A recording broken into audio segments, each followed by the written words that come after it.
All right, we're about to begin. So welcome to those who have joined us for our first webinar in the series, Healthy Minds, Thriving Workplaces. My name is Miriam Henke. I'm the host of today's webinar, and I have joining with me today my colleague and business partner, Dr. Simone Shaw. Welcome, Simone. Thank you, Miriam. We're looking forward to this, aren't we? Absolutely. Awesome.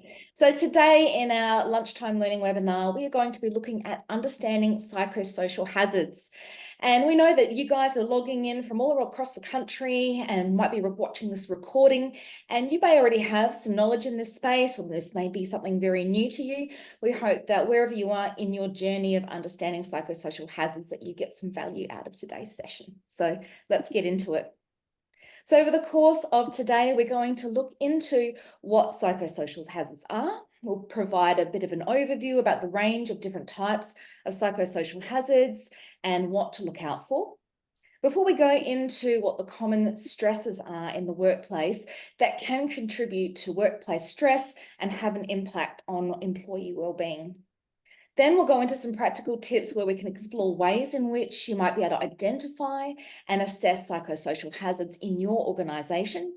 And we'll have plenty of time for Q&A at the end. It's really important to us that we get a chance to hear your questions and answer them to the best of our ability. We will be monitoring the chat as we go along through the session, but do save your bigger, chunkier questions for the end of the session. But feel welcome to throw in comments and thoughts as we go along. So we hope you enjoy. Now, to introduce ourselves, let's start by letting Simone introduce herself. Tell us about you, Simone. Thanks, Miriam. Well, I've been a clinical psychologist and clinical neuropsychologist for around 16 years now. And I have conducted the majority of my training when I was first learning within the tertiary public health setting, and then moved into private practice. So I have experience in assessing, diagnosing and treating a whole range of psychological and neurological conditions. And as part of my career, I also spent a lot of time conducting workers' compensation claim investigations for psychiatric injuries. So played in that space a little bit. So my knowledge of industrial relations, common law and workers' compensation is sound. And that can be pretty handy when you're working as a psychologist, either as a treating or an assessing psychologist. I specialise predominantly at the moment in conducting independent medical examinations. So whether that's a fitness for duty assessment, whether it's for compensation purposes, and that could be for either a psychological or a neurological condition or both. And early on in my career, I was a rehabilitation coordinator for long tail claims or comorbid physical and psychological conditions. I've also been an EAP counsellor and also currently, I guess, my primary focus is on executive coaching, conducting workplace training, and continuing on with the IMEs as well. So I'll hand over to the lovely Miriam to introduce herself. Beautiful. Thanks so much, Simone. So I am a registered psychologist as well, but I am specifically a health psychologist, which may be something you haven't come across before, but I have some additional training and expertise in physical health conditions, as well as mental health, and particularly that mind-body connection. I've been working over 15 years in executive coaching in public and private sectors, and I have a lot of experience in assessing, diagnosing, and treating clients with a range of different psychological conditions. At the moment, I do a lot of workshops. I run them across different industries, supporting mental health and wellbeing in the workplace, helping support leaders, understanding how to have mental health conversations, and also in additional leadership training to help with more authentic and effective leadership skills. Because I do love this mind-body connection, I have spent a lot of time doing additional training and research and had publications in aspects of mind-body medicine. And I created something called the Mainspring Method, which is a modality for integrating mind-body medicine in any type of primary health care.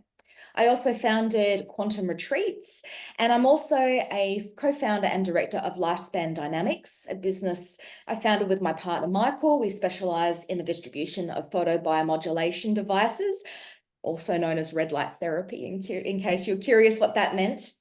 And we do a lot of practitioner education and support as well as for the general public. I've been a clinical senior lecturer for the University of Adelaide for many years at the School of Psychology, and previous to that, I was also a psychology lecturer for the Australian Chiropractic College. So at the moment, I do a range of different individual services and workshops in this space. And together, Simone and I have joined forces, and what we do now is utilize all of our knowledge combined together, and we've created this thing called Leading Wellness Solutions. So together we actualize transformational change and accelerate the growth and development of individuals and organizations, which is work we just love to do. And our goal is to work with leaders and teams to promote sustainable wellness solutions within your organization, with lots of different programs available for both leaders and all employees to improve mental health literacy, resilience, communication skills, and personal leadership. And we also offer a range of additional services as well, which may be necessary depending on the needs of the organisation. So that's a bit about us. And welcoming to those who are just joining us now to today's webinar. So I'm going to hand back over to Simone to talk to us about psychosocial hazards. Thanks, Simone. Thank you, Miriam. So just to begin with, so it's useful to define what are psychosocial hazards. So as you know, most of the states around Australia now have a code of practice in relation to managing psychosocial hazards within the workplace. But there's been an emphasis on physical workplace and health and safety for eons, and now, rightly so, there's an increased I guess, awareness and importance placed on psychosocial hazards. So what are they? Well, they do encompass a wide range of workplace factors, and that can be something like organisational culture, so the culture of an organisation. It can also be related to how jobs are designed, and we also know that the relationships within the organisation as well can create psychosocial hazards if they're not going well. And then also the content of one's role can also be a source of a hazard as well. So it really defines anything in relation to how a job is designed and how work is managed, and also, most importantly, looking at workload, I guess, and how that can impact on work-related stress. We know that prolonged and severe work-related stress can cause both physical and psychiatric injuries.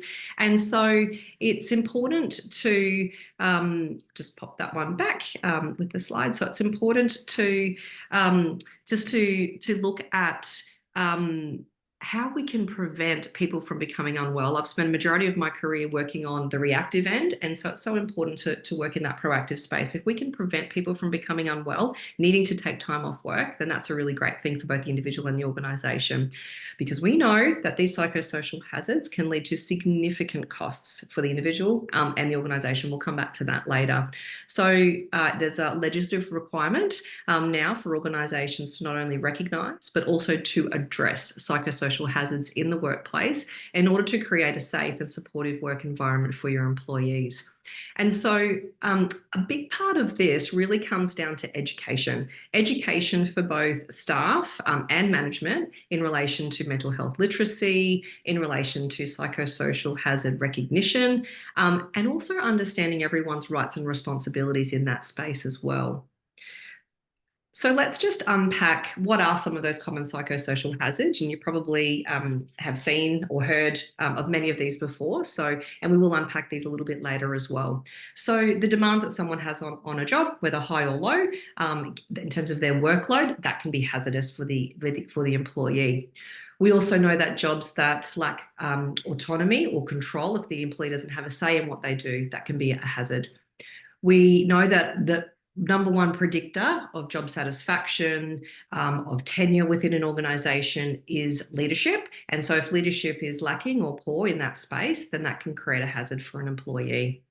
We know that workplaces that have a lot of conflict, so whether it be personality clashes or something a bit more insidious like bullying and harassment, that can lead to someone becoming unwell. We know that role clarity, again, is one of those top key stressors and a psychosocial hazard for individuals. If I don't know what I'm meant to be doing with my role, then that can be significantly stressful for me. We also know that workplaces that don't reward and recognise talent where talent's due, then that can be a source of stress for employees. We also know organisations go through a lot of change, and that if that process isn't managed well, that could be a source of stress for staff. We also know poor organisational justice and environmental conditions can be classified as a psychosocial hazard. We know some jobs, FIFO workers or those working in rural and remote locations, that if the person is isolated or the team is isolated, that can be a source of stress for employees as well. We also know there are some roles that the inherent requirements of that role might involve violent or traumatic events, first responders, those types of jobs, and that can be very stressful if it's not managed well and the staff aren't supported well in that space. So we're just going to move on now, and I'm going to hand back to Miriam just to explain what psychological safety is, and then we'll continue on with some of those psychosocial hazards. Thanks, Miriam. Thanks, Simone. Yeah, it's interesting. I guess psychological safety is a term that has been around for a little while, and sometimes people are really clear on what it means, and sometimes we can get some clarity on what it means a little bit more deeply, which is what I want to give you today. So we've known, we're having some fun with these slides. They're very, very sensitive. We know that psychological safety as a whole is the belief that one will not be punished or humiliated for speaking up with ideas, questions, concerns, or mistakes, and having that sense of safety within the team for taking any interpersonal risk. Now, that's something that people may have a bit of an idea about, but they may not have come across. There's 4 stages of psychological safety model, which we see here on the screen. So I just want to talk to you a bit about that. This comes from the work by Timothy R. Clark, who wrote the book, The 4 Stages of Psychological Safety, Defining the Path to Inclusion and Innovation. And he outlines there's actually 4 stages, which starts with the stage of inclusion, when employees feel like they belong, that they're accepted and respected. That's the foundational level of psychological safety. From there, people feel more capable to be able to learn, more comfortable with making mistakes. And that's where we can feel more safe to speak up without any fear of being punished or have other forms of judgment or reprimand. By bringing those forwards, if people don't admit mistakes, we find that people hide them and more problems, of course, occur. From there, with additional psychological safety, we can feel that we can contribute. We're safe to speak up with our ideas for change or things that we might like to propose within the space, a feeling of value, before finally the last stage being that of the challenger. With all of those other foundations in place, we then feel more comfortable to be able to challenge the status quo and speak up against the norms. So that is really the essence, the full spectrum of psychological safety. I'll throw back to Simone. Thanks, Simone. Thanks, Miriam. So let's just chat through some of those costs of psychosocial hazards. Again, you might be very, very familiar with this, but sometimes it's good to rehash, and particularly for the executive leadership team to understand exactly what's sitting in this space. So according to the Productivity Commission in 2020, mental illness cost Australian businesses $16.6 billion from absenteeism and presenteeism alone. So absenteeism is pretty clear. So the employee is not there. Presenteeism is when the employee has a mental health condition and they're at work, but they're not performing at the level that they usually are because of their mental health condition.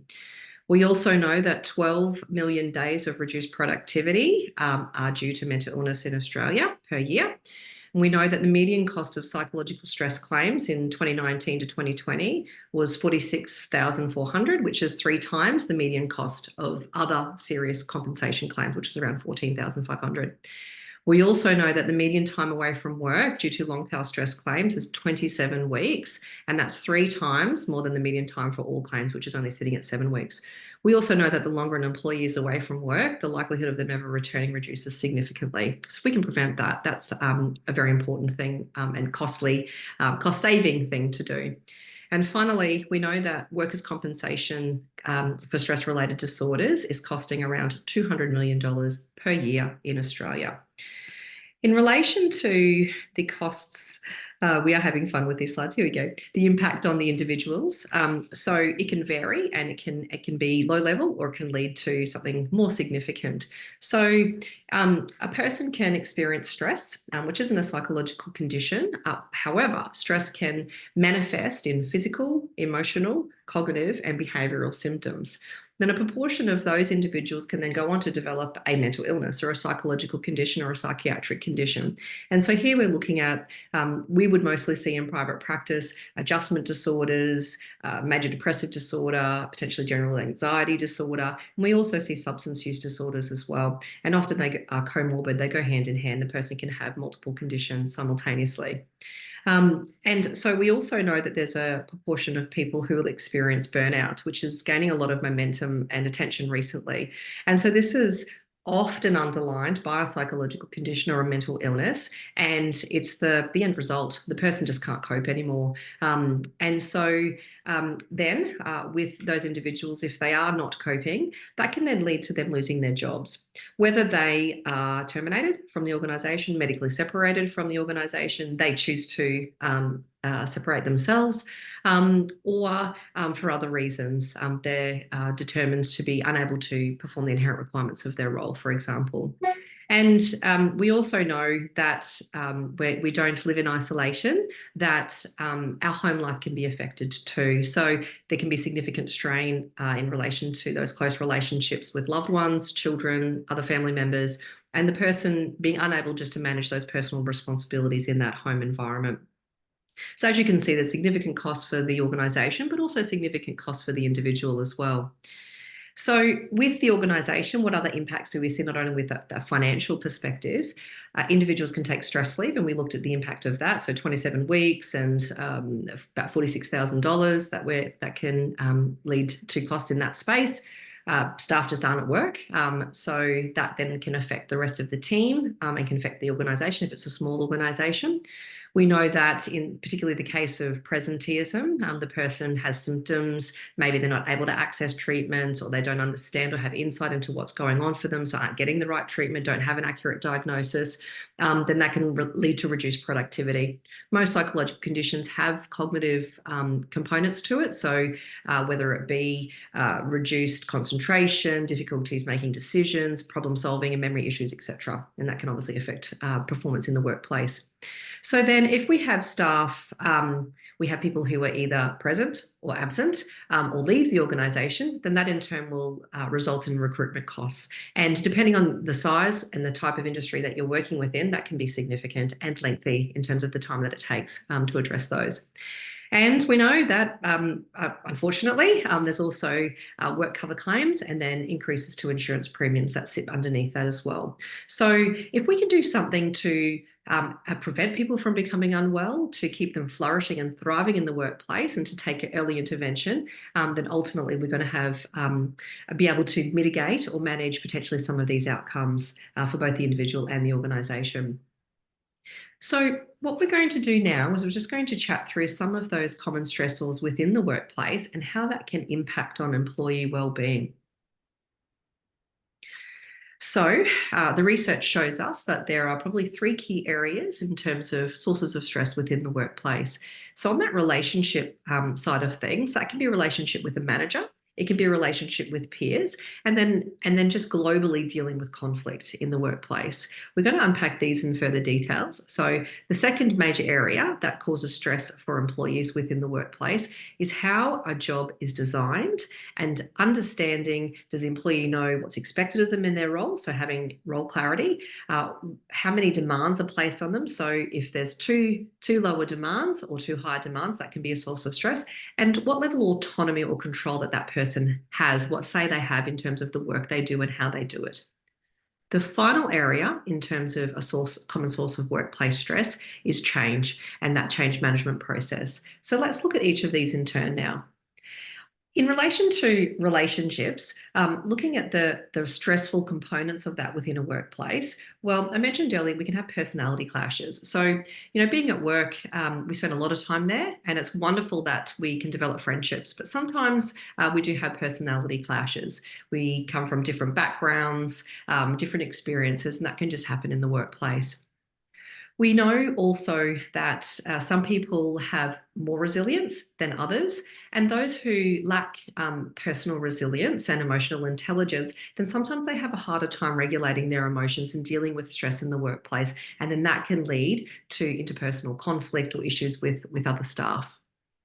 We also know, and we've known for a long time, that inappropriate workplace behaviours, and here we're looking at bullying and harassment, where there's repeated, targeted, ongoing inappropriate behaviour towards another employee, that does happen from time to time, and obviously that's a significant cause of stress. If anyone's ever been involved in HR complaints and grievance processes or workers' compensation claim investigations, very lengthy and involved processes, and despite having clear policies and procedures, and sometimes these things still happen. And finally, we know that stigma is still right, although we're in 2024 in relation to mental health and mental illness. That stigma towards others and against others, whether it be related to psychological conditions, whether it be related to other factors, that still exists, and that can be a source of stress for people. So now let's turn to what are some of those protective factors when we're talking about relationships within the workplace. Well, we know that work can be such a source of fun. It can be an opportunity for people to have social connections. And sometimes work is the only thing that's going well in someone's life. So coming to work is a sense of joy for them. It gives them a break from the stressful things that are happening at home. And for people who are isolated, maybe they've moved interstate and they don't have friends and family, work can be their only source of social connection. So very important for some people in that space. We also know, as I mentioned earlier, that leadership is the significant factor in relation to job satisfaction and tenure, etc. And so when leaders are authentic and supportive, that can be a massive protective factor for individuals. We also know that workplace culture and morale is very important as well. So what is the feel or the vibe of the organisation? Is it a fun place to work? Is it a workplace that prioritises psychological safety, somewhere where I can speak up and I won't be criticised, or that my ideas won't be shut down? Let's now look at job design. So we know that how a job is designed could be a cause of stress. So workload is probably one of the biggest issues that everyone, I think most of us would put on the list in terms of, oh my gosh, I've got so much work to do. I'm busy all of the time and I can't get through everything. There's not enough hours in the day. How can I cope? And so monitoring workload is very important for managers to do that with their staff. And we'll come back to that a little bit later.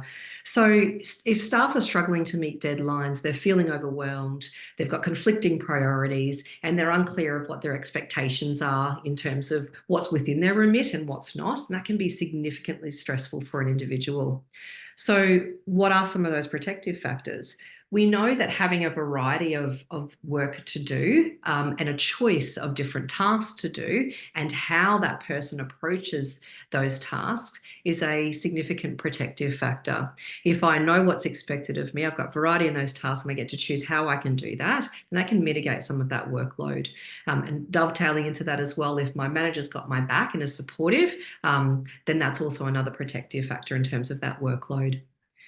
It's also important for staff to know how their role fits within the broader team and within the organisation. Why is it that what I'm doing important? Why do I need to have that done by a particular time frame? And how's that going to impact to other people within my team or within the organisation? So that's very important to look at that as well.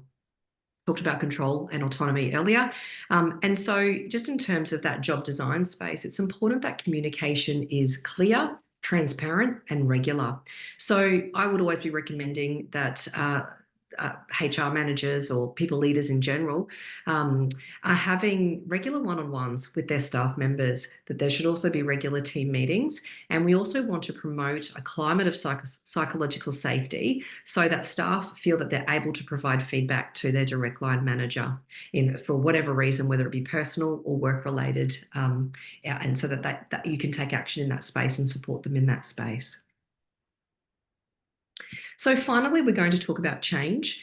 So as I mentioned earlier, change happens all the time. If you work in a particularly government organisation, sometimes change happens on a very, very regular basis. So we also know that in 2024, technology and technological advances are happening all the time, becoming paperless. We've got AI. And so how do industry integrate technology within the organisation to create efficiencies at the end of the day? So we could have new technology coming in, there could be new processes, there could be new systems, software, whatever it might be, even new regulations that are imposed with state and federal government or other governing bodies as well. We also know that we work in a competitive environment. So whether your organisation is responding to external competition or just to pressures out there, we pivoted through COVID. Most organisations were able to allow their staff members to work from home, to provide telehealth facilities and those types of things, or telecommunication facilities, to conferencing facilities. And so being able to do that with other external pressures and stressors is happening, and businesses need to do that. We also know businesses grow or they downsize. There's restructures. Things happen all the time. And so we also know small things like a person changing where they sit could be a significant source of stress for some individuals. If they've been with the organisation for 40 years and they've been sitting in the same place for 40 years, that getting them to move could be stressful for them. So what are some of those protective factors in terms of mitigating change within the workplace? Because we can't always control change, and sometimes it comes externally to the organisation. So as I mentioned before, clear, consistent, transparent and regular communication is key. And for leaders, also just providing that emotional support to staff and practical support as well. Even if there is no update, providing the fact that there is no update. Hi guys, just letting you know that we haven't yet heard back regarding that, and we'll give you another update in a week's time. When we don't communicate, that's when gossip can start. That's when assumptions can be made, and that can lead to staff feeling fear and uncertainty and anxiety. And we want to mitigate that where we can. So we're now going to chat through some common practical tips and strategies that you can use to identify and assess psychosocial hazards in the workplace. So fundamentally, you need board engagement. This is paramount. So board and ELTs need to be actively invested, actively involved, and actively informed in this space. There needs to be buy-in from the top. There needs to be adequate resources and budgets in this space. We also know that it's important to promote not only through training, so investing time and resources for all staff so that they can be accountable for their own personal resilience, be accountable for help seeking, and then as an organisation to do that to help reduce stigma. We also know it's very important to collect data. So you're already probably doing this within your organisation, particularly through HR and your workers' compensation departments. So what is the key data that you're collecting? Are you analysing that data? Do you conduct regular feedback surveys to your staff? You've got your data from your grievances and complaints as well. And then just observing your conditions and interactions within the workplace and taking action in that space. We've mentioned time and time again that leadership is one of the significant factors leading to employee wellbeing. So from our point of view, through the work that we've done, we feel that leaders need to use not only their eyes, their ears, but also their hearts in relation to how they're responding to staff and stresses as they arise. And to lean into that and just to be a human being in that space, rather than making that a transactional interaction with their staff members. And finally, we want to work in that prevention space. So if we can prevent people from becoming unwell and to mitigate these psychosocial hazards, then it's a win-win. If we need to change diet deadlines, if we need to, work with getting more resources in, if that's a possibility. So just taking action when hazards arise is really, really important. So just in terms of how do you assess the impact on employee wellbeing in the psychosocial hazard space, so as I mentioned earlier, just looking at analysing the data that you're already collecting. You also want to monitor those key indicators, so absenteeism, LTIs, turnover rates, work cover claims, etc., etc. It's also helpful to conduct formal assessments, surveys and audits within your organisation just to measure stress levels and any mental health outcomes. If you do have some type of strategy or an intervention, and then measuring pre and post is important just to see the impact on employee wellbeing. And then finally, within that culture of psychological safety, ensuring that you're conducting regular one-on-ones between a leader and an employee to mitigate things as they arise. So some of those practical tips, mastering role clarity right from that recruitment stage, ensuring that you've got realistic job previews. Is the person, the job that they're signing up for is what they expected it to be? Having those behavioural experiments and within that induction, or sorry, in the recruitment phase as well. Ensuring you've got robust induction processes and that staff are aware of the types of support that you have within your organisation, who's who in the zoo, where to go to for support, where to go to for early intervention, etc. Utilising your probationary processes as well. If you've got the wrong person on the wrong seat, then use that effectively. You'd rather mitigate that early on than have the employee in that role for a long time. And we also know individuals, when they sign that employment contract, they have a personal responsibility to look after their own mental health and physical well-being, and that's their obligation as an employee to do that. Also very important not only to have policies and procedures in place, but also to review them regularly. So here you're looking at equal employment opportunity, anti-bullying and harassment policies, your flexible working arrangement policies and those types of things. And also ensure that they're being enforced as well, that people are actually utilising them. It's very important. I don't know how many times I've said to managers, there's no such risk as over communication, document everything. So a record is better than none. So if someone is having a conversation with an employee, which could potentially be a psychosocial hazard, just making a small diary note in relation to that. So you have something to refer to and you have something that you can then provide to HR or workers' comp if it's needed down the track, if it leads to something else.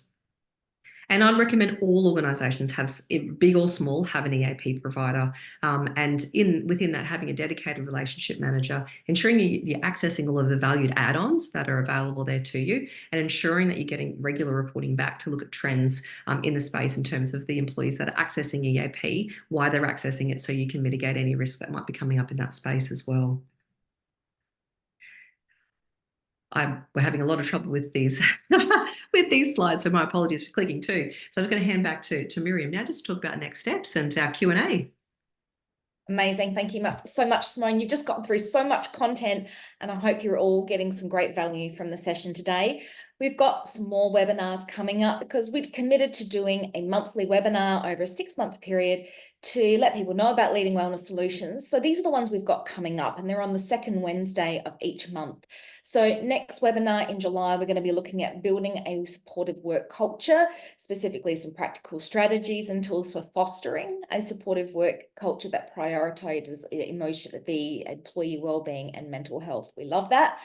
In August, we'll look at implementing mental health initiatives. So some of you will find that particularly interesting, what kind of guidelines we recommend and tools to help implement mental health initiatives in the workplace. In September, we'll be looking at workload and stress management. So we're going to be looking at some very practical strategies and tools to address workload issues and stress management. How do we promote employees to step up and take care of themselves, as well as supporting them with our own policies, procedures, and practices? And webinar 5, we're going to have a look at enhancing engagement and productivity. So in October, how do we get our staff to be more engaged and productive in the workplace to build that more positive work culture and organisational success? And then the last one of the year in November, we're going to look at mentally healthy workplaces. So when we're putting in good initiatives, how do we sustain those? How do we make sure that the efforts we're making are doing the job of promoting employee well-being so they can continue to thrive and do well for the organisation? So that's what we've got coming up. We would love for you guys to register for the next webinar if you've got an opportunity. We will be sending a follow-up email to this webinar in which we've got the link to register for that next webinar. And we would love for you to get in touch with us if there's anything that we can do to help support your organisation in this space. We'd also love to ask for your feedback. So we really appreciate you being here and being a part of the session. And in the spirit of reciprocity, if there's an opportunity for you, please do give us some feedback on the session. It only takes about 3 or 5 minutes to do that. This is the QR code if you want to get onto it straight away. We will be providing the link as well in the follow-up email, and we really appreciate your time and effort to do that. We wanted to make sure that these sessions had ample time for Q&A. So we do have time now for any questions that you have to offer into the space with the group that we've got here today. Feel welcome to do one or two things. Either pop your questions into the chat or simply use the raise hand function and we will just call on you if you would like to unmute yourself and ask your questions. So for those who are here, please, now's the time. Have you got any questions?